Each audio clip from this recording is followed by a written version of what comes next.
Kai važiavau, atrodė, kam ten įdomus, bet kažkaip, kai atvažiuoju į New Yorką, tu supranti, kad tas lokalumas, konkretumas yra, iš tikrųjų yra vertybė.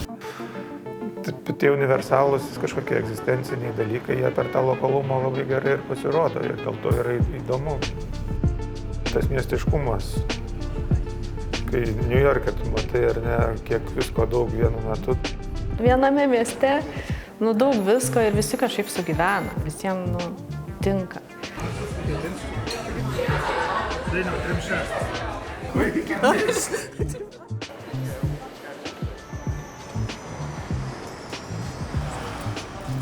Visų pirma, toks jausmas yra vau, kad Šiaulių, žinai, ta istorija kažkokia atvažiavo į New Yorką. Man tai tas yra, ta prasme, neįtikėtina. Ir kad tu renginiuose sutinki savų žmonių, kurių ten nematei, 10 metų ir jie staiga ateina į renginį New York'e. Jis ten jaučiuosi kažkaip savo vietoj. Bet turbūt vis tiek tie renginiai, jie sulaukia tikrai nemažai publikos, ne vien lietuvių.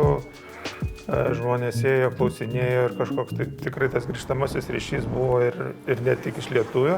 Yra visą laiką po kiekvieno renginio kažkas iš vietinių žmonių, kažkas domisi urbanistika, kažkas dar kažko ir atrodė, kad žmonės, tiesą sakant, gavo kažkokį įkvėpimą ir norėjo pasidalinti ir pasidžiaugti. Tai tada tas mano santykis truputį pradėjo keistis ir tada pradėjau galvoti, kad čia padarėme mes tam pietiniam ir Šiauliam nemažai.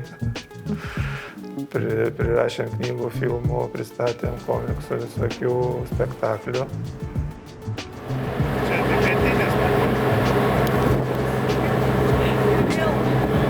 Vėl pietinis.